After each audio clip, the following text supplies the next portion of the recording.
નમસ્કાર, મેટ્રો ટ્રેનમાં વિશાલ મહેતા આપનું સ્વાગત કરું છું। સમાચારની શરૂઆત કરીએ મહત્વના બ્રેકિંગ ન્યૂઝથી। બ્રેકિંગ ન્યૂઝ આવેલા છે વડોદરાથી। વડોદરા મનપાની પરીક્ષામાં ક્લાસ નિરીક્ષકની બેદરકારી સામે આવી છે। નિરીક્ષકની બેદરકારી, કોર્પોરેશનને આરોગ્ય હેલ્થ કર્મચારીની યોજી હતી પરીક્ષા। કોર્પોરેશનની આ પરીક્ષાની અંદર આરોગ્ય વિભાગની 126 ખાલી જગ્યા માટે પરીક્ષા લેવાઈ હતી। વડોદરા શહેરની નાલંદા સ્કૂલનો બનાવ છે, જ્યાં આ બેદરકારી સામે આવી છે। ખંડ નિરીક્ષક દ્વારા ઉમેદવારોને ખોટી OMR આપવામાં આવી હતી। અડધી પરીક્ષા બાદ ઉમેદવારોને ખ્યાલ આવતા OMR શીટ બદલાઈ છે। વિદ્યાર્થીઓ પરીક્ષા મૂકી બહાર નીકળી ગયા।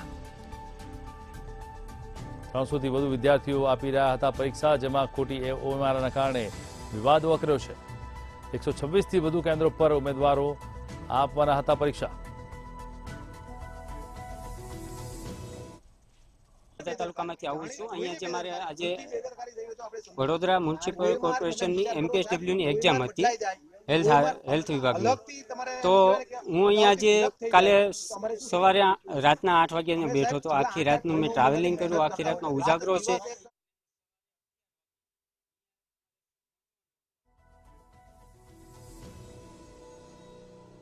ખંડ નિરીક્ષક દ્વારા ઉમેદવારોને ખોટી OMR આપવામાં આવી, જેના કારણે પરીક્ષા અડધી મૂકી અને ઉમેદવારો બહાર નીકળી ગયા હતા। અડધી પરીક્ષા બાદ ખ્યાલ આવ્યો કે OMR ખોટી આપવામાં આવી છે, જેના કારણે પરીક્ષાર્થીઓમાં રોષ ફેલાયો છે।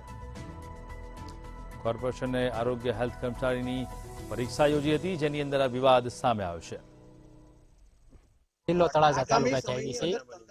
અહીંયા MPSW ની જે 36 જગ્યા હતી એની માટે અમે આવ્યા હતા। તો બન્યું કેવું કે ભાઈ OMR જ્યારે અમને 12 ને 5 બાકી હતી ને ત્યારે દેવામાં આવી OMR, તો એ પહેલેથી ફિલઅપ આમ કહેવાય ને બીજી OMR આવી ગઈ હતી। અમે એમ કીધું કે આ OMR અમારી નથી એમ, કારણ કે માથે મેચિંગ નહોતો થતો નંબર। તો કીધું તો એની જે બીજા વિદ્યાર્થી હતા ને બ્લોકમાં એની ફિલઅપ કરી નાખી હતી। એવું બધા બ્લોકમાં થયું, આખા યુનિટમાં।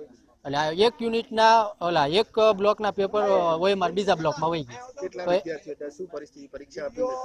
300 વિદ્યાર્થીઓ પરીક્ષા નથી આપી। કારણ કે રજૂઆત એવી છે કે કાં આ 300 ની ફરીવાર એક્ઝામ લે અને કાં પેપર એક્ઝામ રદ કરે।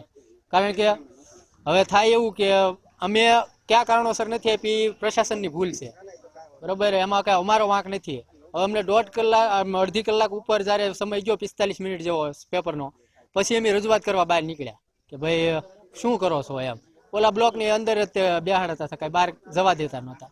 અને OMR જે બીજી દીધી હતી એ પહેલેથી નંબર અમારો હતો, પણ અંદર ભરેલું બીજાનો નંબર, માથે સીટ નંબર અમારો, અંદર ભરેલા બીજાનો નંબર, OMR અડધી ટીક થયેલી, એવું બીજી OMR અમને મળી હતી। બ્લોક નંબર 7 મારો હતો। વડાપ્રધાન નરેન્દ્ર મોદીએ સુરત ડાયમંડ બુર્સનું અને સુરત એરપોર્ટના નવા ટર્મિનલનું લોકાર્પણ કર્યું હતું। PM મોદીએ ઉદ્ઘાટન સમયે કહ્યું કે આ મોદીની ગેરંટીનું ઉદાહરણ છે। સુરત શહેરની ભવ્યતામાં આજે વધુ એક હીરાનો ઉમેરો થયો છે।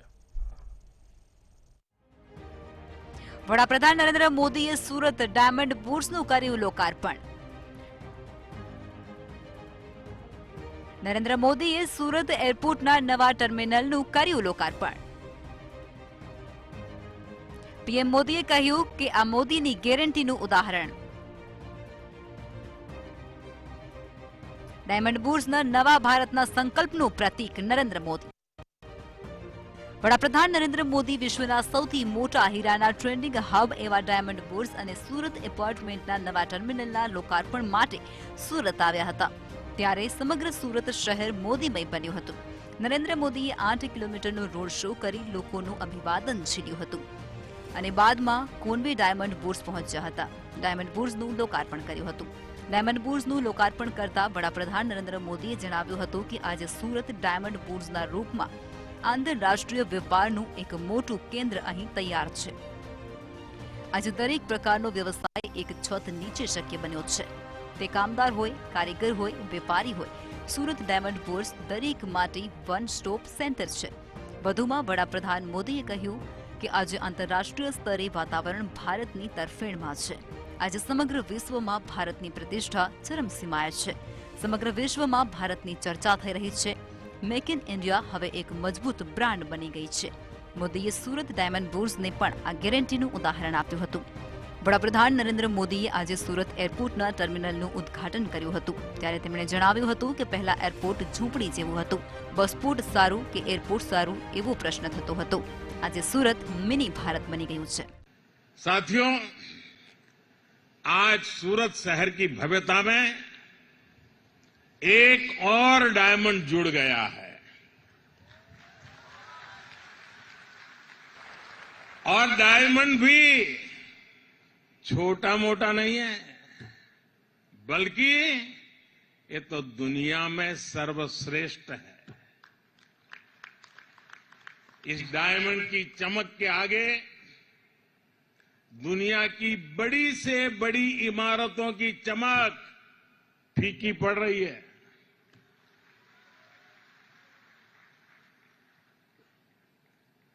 और अभी वल्लभ भाई, लालजी भाई पूरी नम्रता के साथ अपनी बात बता रहे थे और शायद इतने बड़े मिशन की सफलता के पीछे उनकी ये नम्रता, सबको देने का स्वभाव, इसके लिए जितनी बधाई मैं इस टीम को दूं उतनी कम है. 3400 કરોડના ખર્ચે નિર્માણ પામેલા સુરત ડાયમંડ બુર્સ ભારતની ઉદ્યોગ સાહસિકતાનું પ્રમાણ છે.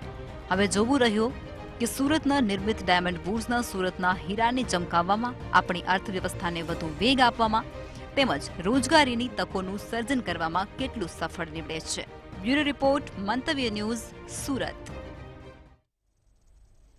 આજે સુરતના પ્રધાનમંત્રી નરેન્દ્ર મોદીના હસ્તે ડાયમંડ બુર્સ અને એરપોર્ટના નવા ટર્મિનલનું ઉદ્ઘાટન કરવામાં આવ્યું છે. એરપોર્ટ પર નવા ટર્મિનલનું ઉદ્ઘાટન કરી મોદીએ એરપોર્ટનું નિરીક્ષણ કર્યું હતું. બાદમાં 8 કિલોમીટરનો રોડ શો કરી ડાયમંડ બુર્સ પહોંચ્યા હતા અને મોદીએ ડાયમંડ બુર્સનું લોકાર્પણ કર્યું હતું. સુરતીઓની વર્ષો જૂની માંગ આજે પૂરી થઈ ગઈ છે. આજે આ શહેર દુનિયાના સૌથી ઝડપી આગળ વધતું ટોપ 10 માંથી એક શહેર છે.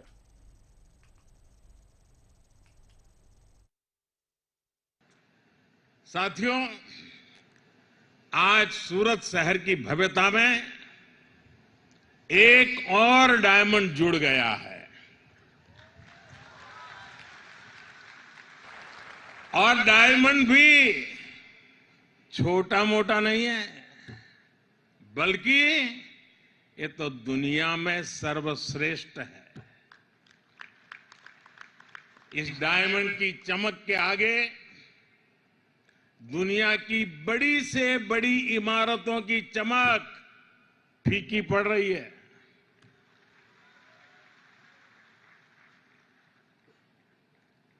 और अभी वल्लभ भाई, लालजी भाई पूरी नम्रता के साथ अपनी बात बता रहे थे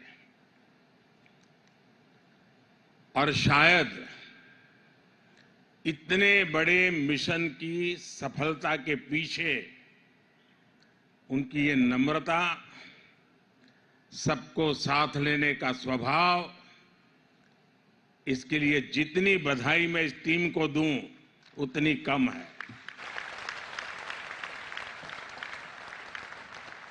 वल्लभ भाई ने कहा कि मुझे 5 ही मिनट मिला है, लेकिन वल्लभ भाई आपके साथ तो किरण जुड़ा हुआ है. લોકસભા ચૂંટણી પહેલા કોંગ્રેસમાં ભાજપ, આપ અને અન્ય પક્ષમાંથી કાર્યકર્તાઓ જોડાયા છે. ત્યારે પ્રદેશ પ્રમુખ શક્તિસિંહ ગોહિલે ખેસ પહેરાવ્યો છે. એક જવાબદારી મળ્યા પછી ગુજરાતમાં આહવાન કર્યું હતું અને સત્તા પડાવી લેવા માટે ગુજરાતીઓના હિત માટે કામ કર્યું છે. જેમ દૂધમાં સાકર ભળે તેમ તમામ કાર્યકર્તાઓ ભળી જશે. ત્યારે કોંગ્રેસ પક્ષમાં એબીવીપીના સભ્ય કુલદીપ સુરી જોડાયા હતા અને સાથે જ આપમાંથી આરસી પટેલ અને अन्य 70 જેટલા કાર્યકર્તાઓ જોડાયા છે.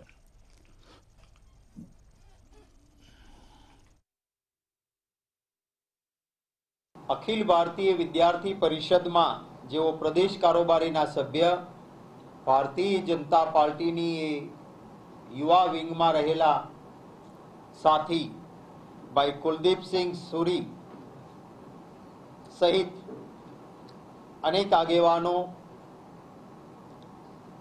કોંગ્રેસ પક્ષમાં જોડાઈ રહ્યા છે.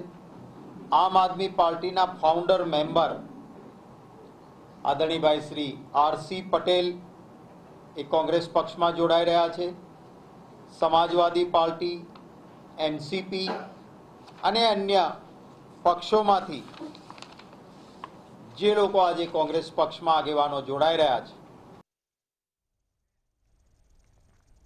અમદાવાદના જાસપુર ખાતે નિર્માણાધીન વિશ્વના સૌથી ઊંચામાં ઊંચા 504 ફૂટ જગતજનની માં ઉમિયાના મંદિર વિશ્વ ઉમિયાધામ ખાતે ભવ્ય સ્નેહ મિલનનું આયોજન કરાયું હતું, જેમાં સ્નેહ મિલન સમારોહમાં અંદાજિત 1000થી વધુ મા ઉમિયાના ભક્તો પધાર્યા છે. ત્યારે કહેવાયું છે કે દાનની જાહેરાત કરનારા દાતાશ્રીઓએ સમાજની કોઈ પણ સંસ્થાઓમાં સમયસર પોતાના દાનની રકમ ચૂકવી દેવી જોઈએ. તેમજ વિશ્વ ઉમિયાધામ સુરક્ષા કવચથી 5000 લોકોને સુરક્ષિત કરવા માટે સંકલ્પ લેવાડ્યા હતા.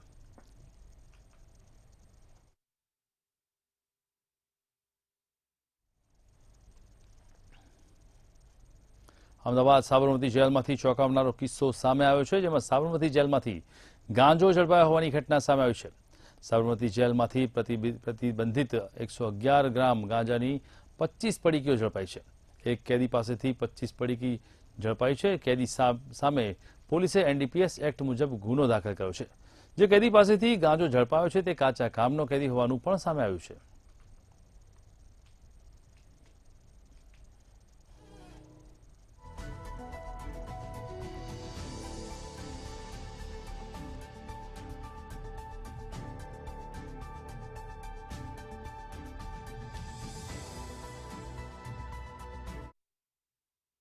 જી બિલકુલથી જો વાત કરવામાં આવે તો રાજ્યમાં જે પ્રમાણે નશાબંધીને લઈને અને જે લોકો નશો કરી રહ્યા છે અને ગેરકાયદેસર પ્રવૃત્તિઓ સાથે જોડાયેલા છે તે લોકો વિરુદ્ધ કડકમાં કડક કાર્યવાહી કરવાના આદેશ છે તે આદેશ રાજ્ય ગૃહમંત્રી હર્ષ સંઘવી અને રાજ્ય પોલીસ વડા વિકાસ સહાય દ્વારા પણ આપી દેવામાં આવ્યા હતા. પરંતુ જે પ્રમાણે અમદાવાદની જો વાત કરવામાં આવે તો અમદાવાદમાં નશાખોરો નશાની પ્રવૃત્તિ કરવા માટે ગમે ત્યાંથી નશા કરવાનું જે સાધન છે તે સાધન મંગાવી લેતા હોય છે. તેવી જ એક કિસ્સો છે તે કિસ્સો સામે આવે છે. અમદાવાદની જે સૌથી મોટી જેલ છે કે એટલે કે સાબરમતી મધ્યસ્થ જેલ છે તે મધ્યસ્થ જેલની અંદરથી ગાંજાની પડીકીઓ છે તે ગાંજાની 25 પડીકીઓ મળી આવી છે. 111 ગ્રામ જેટલો જે ગાંજો છે તે ગાંજો પાકા કામના કેદી પ્રિતેશ ઠક્કર છે તે પ્રિતેશ ઠક્કર પાસેથી મળી આવ્યો છે.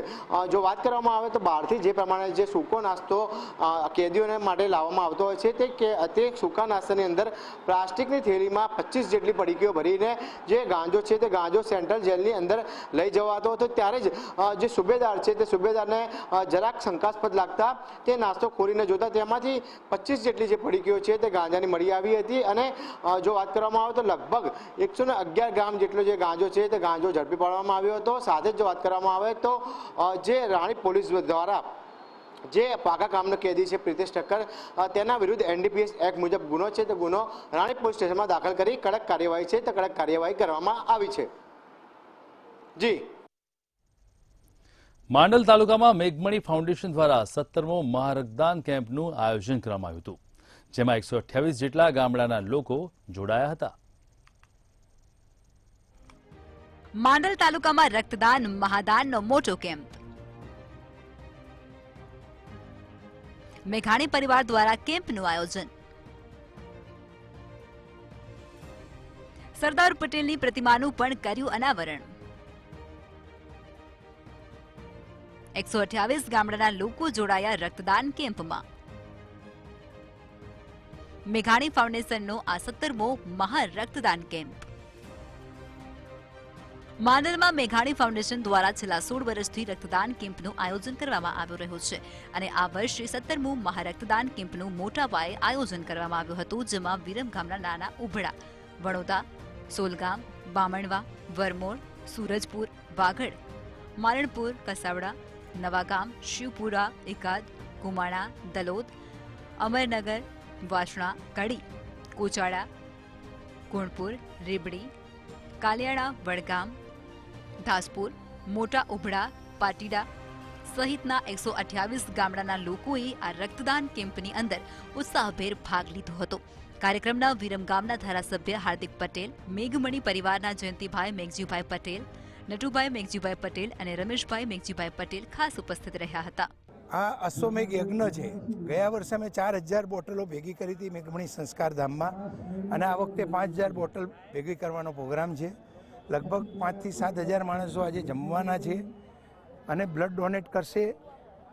અને એના માટેનું આયોજન અમારા દરેક ગામના કાર્યકરો, દરેક ગામે અમે કમિટી નિમેલી અને એ લોકોએ કાર્યકરોએ જે લોજિસ્ટિક તૈયાર કર્યું, બધાને લઈ આવ્યા, મૂકી આવશે, બધાને ગિફ્ટ આપશે, બધાને જમાડશે, એની વ્યવસ્થા કરશે. એ કાર્યકરો છે ને એ કેવટ જેવા છે. અમારા જે એમનું ઋણ ચૂકવવું છે હોય તો એમનો આભાર માનવો છે. જે 128 ગામના છોકરાઓ, વડીલો અને દીકરીઓ અને લેડીઝ બધા આવી અને પ્રેમથી અને ભાવથી એ લોકો પોતે રક્તદાન સ્વૈચ્છિક કરે છે અને એ લોકો પ્રેમથી ભાવથી રક્તદાન કરે છે. એના માટે જ અમે આ કેમ્પ ઊભો કર્યો છે. અમારા જે કાર્યકરો છે એમનો અમારે દિલ હૃદયપૂર્વકથી અમે એમનો ખૂબ ખૂબ આભાર માનીએ છીએ. અમારું ગામ ખાવડ કડી તાલુકો, અમે કડીથી અહીંયા દર વર્ષે બ્લડ આપવા અહીંયા આવ્યા છીએ. આ મેઘમણી ગ્રુપનું જે જબરજસ્ત આયોજન છે, કેટલા લોકોની જિંદગી બચે આ બ્લડ દાનથી, એટલે અમે દર વર્ષે આવીએ છીએ. ગઈ વખતે અમે 15 જણા હતા, એના પહેલાં અમે 5 જણા હતા. આ વખતે અમે 20 જણા બ્લડ આપવા આવ્યા છીએ. સ્પેશિયલ ખાવડથી આવ્યા છે. દસાડા 3 રસ્તા ઉપર સરદાર સાહેબની પ્રતિમાનું નિર્માણ થાય અને એ સમગ્ર માંડલ તાલુકાની સામાજિક એકતાનું પ્રતીક બને એવા ભાવ સાથે આજે પ્રતિમાનું અનાવરણ કરી રહ્યા છીએ. અને આ પ્રસંગે કેન્દ્રીય રાજ્યમંત્રી માનનીય મુંજપરા સાહેબ પધાર્યા છે. વિશેષ આનંદની વાત એ છે કે છેલ્લા 16 વર્ષથી માંડલની અંદર રક્તદાન કેમ્પનું મેઘમણી પરિવાર આયોજન કરી રહ્યા છે. અને આજે 17મો જ્યારે મહારક્તદાન કેમ્પ હોય અને 5000થી વધુ લોકો બ્લડ ડોનેશન જો કરતા હોય તો એનાથી વિશેષ સેવાનું કામ, જનહિતનું કામ, લોક સેવાનું કામ ન હોઈ શકે. હું મેઘમણી પરિવારને પણ ખૂબ અભિનંદન પાઠવું છું. મેઘમણી સંસ્કારધામ માંડલ ખાતે ગયા વર્ષે પણ રક્તદાન કેમ્પનું આયોજન કરવામાં આવ્યું હતું, જેમાં ગયા વર્ષે 4000 જેટલી બોટલ રક્તનું કલેક્શન થયું હતું અને આ વર્ષે પણ 5000 બોટલનો ટાર્ગેટ કરવામાં આવ્યો છે. કેમેરામેન સંજય મકવાણા સાથે અનિતા પરમાર, મંતવ્ય ન્યૂઝ, માંડલ. વડોદરા શહેરમાં પ્રથમ વખત કેન્દ્રને ગુજરાત સરકાર સ્પોર્ટ્સ ઓથોરિટીના સહયોગથી અંડર-17 બેડમિન્ટન સ્પર્ધાનું આયોજન કરવામાં આવ્યું હતું.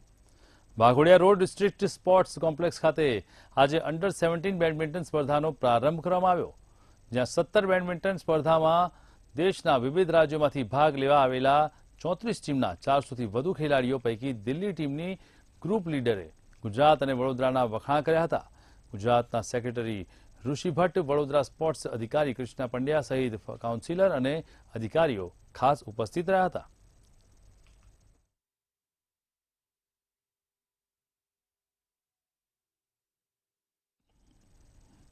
જૂનાગઢમાં મેસવાણ ગામે ભુવાજી દ્વારા મહિલા પર દુષ્કર્મ કર્યાની ઘટના સામે આવી છે, જ્યારે કેશોદમાં મેસવાણ ગામે કેટરસનું કામ કરતી મહિલા સાથે તાંત્રિક વિધિના નામે સાગર ભુવાજી નામના શખ્સે દુષ્કર્મ આચર્યું હતું.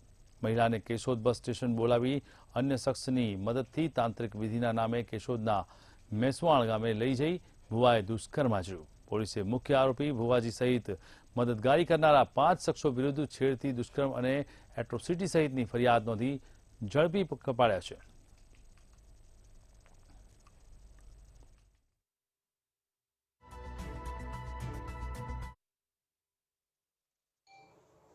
(952/23) આઈપીસી કલમ 354(1), 376, 506, 120B તથા એટ્રોસિટી 3(RS) તથા 325 મુજબનો ગુનો રજીસ્ટર બુક બનારે કરાવેલો હતો.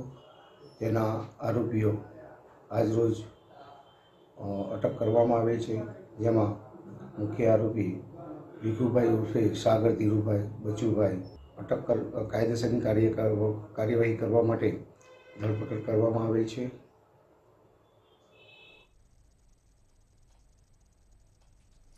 ભાવનગર મહાનગરપાલિકા દ્વારા લાંબા સમયથી સ્વચ્છતા અંતર્ગત શહેરમાં તમામ જગ્યાએ સફાઈ અભિયાન હાથ ધરાયું છે, ત્યારે આજે કમિશનર અને એની ઉપાધ્યક્ષ ડેપ્યુટી કમિશનર સહિત સોલિડ વેસ્ટ વિભાગના કાફલા સાથે એસટી બસ સ્ટેન્ડની આસપાસ ડ્રાઈવ યોજાઈ હતી, જેમાં ગંદકી ફેલાવનાર લોકો સામે 5000 રૂપિયાનું દંડ ફટકારવાની કાર્યવાહી હાથ ધરાઈ છે. ત્યારે દુકાનદારોની મશીનરી અને સામાન જપ્ત કરતા દુકાનદારોએ વિરોધ પણ નોંધાવ્યો છે.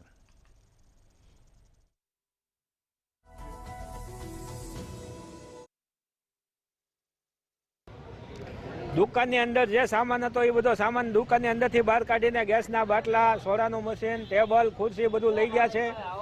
અમારો મિનિમમ 1.5 થી 2 લાખ રૂપિયાનો સામાન છે અને ગેરકાયદેસર દુકાનની અંદરથી ભરીને લઈ ગયા છે. અમને એનો વિરોધ છે. અમે સ્વચ્છતા સાહેબને પૂછવાથી સાહેબે સ્વચ્છતાનું કીધું તો સ્વચ્છતા માટે અમે 5,000 દંડ ભર્યો છે. અમારે ચોખ્ખાએ પાણી ઢોળેલું હતું, બહાર સગડી હતી તો અમે એનો દંડ ભર્યો છે 5,000 રૂપિયા. છતાં અમારો દુકાનની અંદરથી બધો સામાન બહાર કાઢીને લઈ ગયા છે. જે ગંદકી કરતા એકમો હતા એનો સામાન જપ્ત કર્યો છે, કારણ કે આ દબાણ અહીંયા જે રોડ ઉપર છે એ લારી આપણે 4-5 ઉપાડી છે અને અત્યારે આપણો મુખ્ય ઉદ્દેશ સ્વચ્છતાનો છે. સરકાર પણ અત્યારે સ્વચ્છતા ઉપર ખૂબ જ ભાર આપી રહી છે, એટલે જે પણ કાર્યવાહી થઈ રહી છે એ સ્વચ્છતાના અનુસંધાને થઈ રહી છે. એસટી વિભાગના ગયા અઠવાડિયે અમે પાર્કિંગમાં જે લોકોનો કચરો હતો તે અનુસંધાને 10,000 રૂપિયા દંડ કરેલો છે. મન હોય તો માળવે જવાય, પરંતુ માળવે જવા માટે મન જરૂરી છે. પણ આ મન છે શું? મન કેવું હોવું જોઈએ તે વાત કરીશું આજે ગરબાગઢ ગિરનારીની, કે જ્યાં એક વિકલાંગને 9મી વાર ગિરનાર પગે નહીં પરંતુ હાથે સર કર્યો છે. જુઓ અમારી વિસ્તૃત અહેવાલ. રાજકોટ નિવાસીએ ગુજરાતનો ઊંચો પર્વત કર્યો સર. વિપુલભાઈએ 40 વર્ષની ઉંમરે 9 વખત ગિરનાર ચડ્યા. 2 વર્ષની ઉંમરે પોલિયોને કારણે બંને પગ ગુમાવ્યા હતા. વિકલાંગ યુવકે બંને હાથની મદદથી ગિરનાર પર્વત કર્યો સર. 20 કલાકમાં પર્વતની ચઢાણ અને ઉતાર કરી સફળતાપૂર્વક. અડગ મનના માનવીને હિમાલય પણ નડતો નથી, પરંતુ અહીંયા હિમાલય નહીં, ગરવાગઢ ગિરનારની વાત છે. ગરવાગઢ ગિરનારને સર કરવામાં માં અંબાના અને દત્તાત્રેય ભગવાનના દર્શન કરવા દૂર દૂરથી લાખો શ્રદ્ધાળુઓ આવી પહોંચે છે. હવે ગિરનાર જોવા માટે રોપવેની પણ સુવિધા થઈ ગઈ છે, પરંતુ શ્રદ્ધા અને જોડાયેલા લોકો તો સીડીથી ગિરનાર ચડે છે. જો સ્વસ્થ લોકો ન કરી શકે તેવું આ વિકલાંગ યુવકે કર્યું છે. મૂળ અમરેલીના અને રાજકોટ નિવાસી, હાલમાં 40 વર્ષની ઉંમર ધરાવતા વિપુલભાઈ બોખરવાડિયાએ 2 વર્ષની ઉંમરે પોલિયોને કારણે બંને પગ ગુમાવ્યા હતા. તેમ છતાં તેઓએ હિંમત હાર્યા વિના બંને હાથની મદદથી ચાલવાનું શરૂ કર્યું. અને એટલું જ નહીં, વિપુલભાઈએ ગુજરાતનો સૌથી ઊંચો પર્વત ગિરનાર અત્યાર સુધીમાં 9 વખત સર કર્યું છે. હવે હું 2 વર્ષનો હતો ત્યારે મને બંને પગમાં વિકલાંગતા આવી ગઈ હતી. હવે વિકલાંગતાને કારણે મારા બંને પગ 80% દિવ્યાંગ થઈ ગયા હતા અને હું બેઠો બેઠો ચાલતો હતો. છેલ્લા 9 વર્ષથી વિપુલભાઈ ગિરનાર ચડે અને ઉતરે છે અને આજે 9મી વખત આ યુવાને ગિરનાર સર કર્યું છે. વિપુલભાઈ બેઠા બેઠા ચાલીને 20 કલાકમાં ગિરનાર પર્વતનું ચઢાણ અને ઉતરાણ સફળતાપૂર્વક કરી શકે છે. તેઓ જ્યારે પણ ગિરનાર સર કરવા આવે છે ત્યારે તેમનો ઉત્સાહ વધારવા તેમના મિત્રો, વડીલો અને સગા સ્નેહીઓ સાથે રહે છે. હવે 2016માં હું જ્યારે 4થી વાર ગિરનાર ચડવા ગયો ત્યારે મને ઇન્ડિયા બુક ઓફ રેકોર્ડમાં સ્થાન મળ્યું હતું અને એ લોકોએ મને મેડલ અને એવોર્ડ આપીને સન્માનિત કર્યો હતો. આમ ગિરનાર પર્વત 9 વખત સર કરનાર વિપુલભાઈ બોખરવાડિયાને જોઈ લોકો પ્રેરણાદાયી બને છે અને ગિરનાર ચડવાનું મન મક્કમ કરે છે. જે કોઈ ન કરી શકે તે કામ વિપુલભાઈ બોખરવાડિયાએ કરી બતાવ્યું છે. અમર વખાઈ, મંતવ્ય ન્યૂઝ, જૂનાગઢ. જામનગર જિલ્લામાં મોટા પ્રમાણમાં ડુંગળીનું ઉત્પાદન થાય છે, ત્યારે ડુંગળીના નિકાસના પ્રતિબંધ હટાવવા ખેડૂતો દ્વારા માંગ કરવામાં આવી છે. ડુંગળીની નિકાસ બંધીને કારણે ખેડૂતોને માટે મોટી આફત આવી રહી છે અને તેઓને માથે ઓઢીને રોવાનો વારો આવી રહ્યો છે.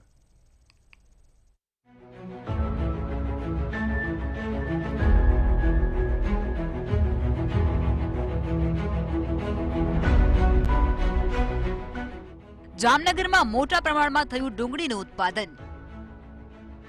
ડુંગળીની નિકાસ બંધીના કારણે ખેડૂતોની હાલત બની કફોડી. ખેતરમાં ડુંગળીના ઢગલે ઢગલા મળી રહ્યા છે જોવા. ડુંગળીના વાવેતર સમયે ખેડૂતોએ કર્યો લાખોનો ખર્ચ.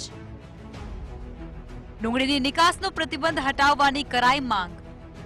ડુંગળીના નિકાસ બંધીને કારણે ખેડૂતોની હાલત કફોડી થઈ છે, ત્યારે તૈયાર ડુંગળીના ઢગલે ઢગલા ખેતરવાડીમાં પડેલા જોવા મળી રહ્યા છે. યાર્ડમાં ડુંગળીની હરાજી નિકાસ બંધીને કારણે ઠપ થઈ જતા ખેડૂતો જાય તો જાય ક્યાં તેવો ઘાટ ઘડાયો છે. ત્યારે નિકાસ બંધ થતા 100 થી 350 રૂપિયા સુધી ભાવ મળી રહ્યા છે અને કોઈ પણ વેપારી ડુંગળી લેવા માટે તૈયાર નથી. જો આ ડુંગળી 2 થી 3 દિવસ પડી રહે તો ડુંગળી કોઈ પણ વેપારી લેવા તૈયાર નથી. સરકાર દ્વારા કોઈ પણ નિર્ણય વહેલી તકે કરવામાં આવે તેવી ખેડૂતોની માંગ છે. અને ડુંગળી અમે 5-6 વીઘાની વાવી છે, તો 700-800 ભાવ અમે દાબા કર્યા એટલે 200 ભાવ થઈ ગયો. તો અમારે આમાં શું સમજવું? રાતને દી અમે મહેનત કરી, નથી તડકા જોતા, નથી ટાઢ જોતા, કે નથી ખાવા પીવાના જોતા, તો અમારે સમજવું શું આમાં ખેડૂતને? ડુંગળીમાં કઈ ભાવનું કઈ વળે એવું નથી અને અટાણે સરકારે ભાવ બંધ કર્યો. 800 રૂપિયાથી 900 રૂપિયા હતા.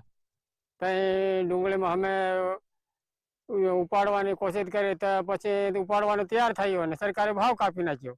આ અમારે રાતે મજૂરી કરીએ અમે 20 માણસ નાખીએ બરોબર, તો અમારું વળે હું કઈ 20 વાર નીંદવાનું હોય એમાં એટલું ખર્ચ થાય તો અમને કઈ પોહાય એવું નહીં. અને અટાણે જયારે અમારે ડુંગળી પાકવાનું થયું ત્યાં સરકારે ભાવ બંધ કરી દીધો. અને હું નાની માટલીનો રહી છું અને આ ડુંગળી મેં વાવી છે 7 વીઘાની, એમાં કોઈ જાતનું કાંઈ મને વરે એમ નથી.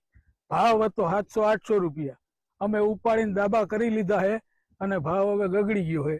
હવે 200-250 રૂપિયા આવે છે, એમાં અમારું કોઈ જાતનું કાંઈ વરે એમ નથી અને આમાં કોઈનું કાંઈ મજૂરી હુજે એમ નથી. સમજી લ્યો સાહેબ, ખર્ચો હે અમારી માંગ છે હવે 700 થી 800 રૂપિયા આવે તો આમાં કાંઈક અમારી મજૂરી છૂટી થાય, બાકી આમાં કોઈ જાતનું અમને કાંઈ વરે એમ નથી.